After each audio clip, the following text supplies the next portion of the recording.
Hi tears, அஸ்ஸலாமு அலைக்கும். Welcome to as Tamil. நான் உங்கள் சாய்ரா ஆஷிக். இன்றைக்கி நம்ம கற்பக மூலிகையை வச்சு ரொம்ப சூப்பரான ஒரு தேநீர் ரெடி பண்ண போகிறோம். இது ரொம்ப சளி பிடிச்சிருக்கும்போது, இருமல் தொடர்ச்சியாக இருக்கும்போது குடிச்சிட்டு வந்தீங்கன்னா உடனே க்யூர் ஆகும். இதில் கால்சியம் சத்து அதிகமாக இருக்கிறனால எலும்புகளை பலப்படுத்தி எலும்பு சம்பந்தமான நோய்கள் வராமல் பாதுகாக்கும். இது போக இதில் நிறைய ஏகப்பட்ட மருத்துவ பயன்கள் இருக்குது.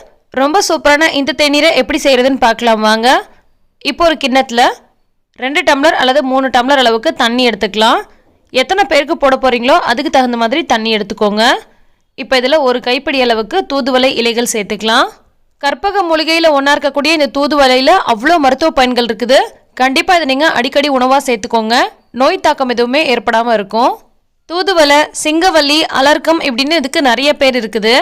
இதோட இலை, பூ, வேறு, காய், தண்டு எல்லாமே ரொம்ப மருத்துவ குணம் கொண்டதாக இருக்குது. இந்த செடி எப்படி இருக்குன்னு காமிக்கிறேன் பாருங்கள். இப்படி தான் இருக்கும். நிறைய பேருக்கு தெரியாமல் இருக்கும் இல்லையா, அதனால் நான் உங்களுக்கு செடியாகவே காமிக்கிறேன். செடி ஃபுல்லாகவே சின்ன சின்ன முள் இருக்கும். ஸோ பறிக்கும் போது ரொம்பவே கேர்ஃபுல்லாக பறிச்சிக்கணும். ஒரு கைப்பிடி அளவுக்கு இருந்தாலே போதும். வாஷ் பண்ணிவிட்டு இந்த தண்ணியில் சேர்த்துருக்கோம். அடுத்து இது கூட 1/2 டீஸ்பூன் அளவுக்கு இஞ்சியை நல்லா துருவிட்டு இது கூட சேர்த்துக்கலாம். அடுத்து இது கூட ஒரு 1/4 டீஸ்பூன் அளவுக்கு மஞ்சள் பொடி சேர்த்துட்டு இதை நல்லா கலந்து விட போகிறோம். இந்த மாதிரி நல்லா கலந்து விட்டு ஒரு 10-15 நிமிஷம் நல்லா கொதிக்க விட்டுக்கலாம்.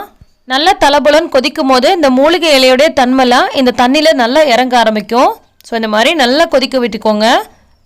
நல்லா கொதிச்சுட்டு இருக்கும் போது இந்த இலைகள்லாம் ஓரமாக ஒதுங்கி போகும். ஒரு ஸ்பூன் வச்சுட்டு அப்பப்போ நல்லா கலந்து விட்டுக்கோங்க.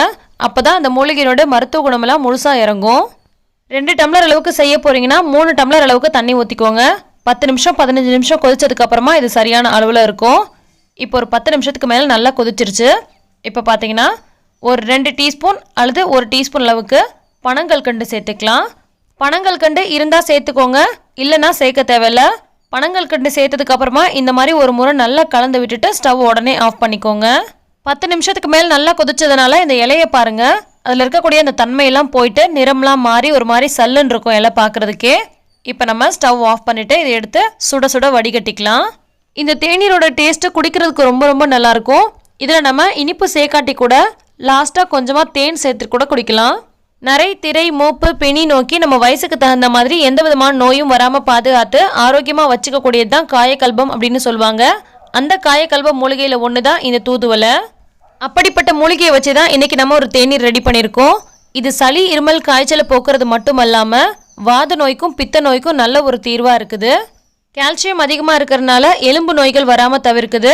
அதே மாதிரி கேன்சர் கூட வராமல் தடுக்கிறதுக்கு ரொம்ப சூப்பராக ஹெல்ப் பண்ணும். தொப்பை இருக்கிறவங்க இதை தொடர்ந்து குடிச்சிட்டு வந்தால் வயிற்றில் எந்த விதமான கொழுப்பும் சேர விடாமல் கரைச்சி வெளிக்கொண்டு வந்துடும். இதை எந்த நேரத்தில் வேணால் குடிக்கலாம். குழந்தைங்கலேருந்து பெரியவங்க வரைக்கும் யார் வேணால் குடிக்கலாம். அதே மாதிரி வெறும் வயிற்றில் குடிக்கிறது ரொம்ப ரொம்ப நல்லது. தினமும் கூட குடிக்கலாம். ரொம்பவே ஆரோக்கியமான இந்த தேநீர் உங்களுக்கு பிடிச்சிருக்குன்னு நினைக்கிறேன். பிடிச்சிருந்தா லைக் பண்ணுங்கள், மற்றவங்களுக்கும் ஷேர் பண்ணுங்கள். நன்றி.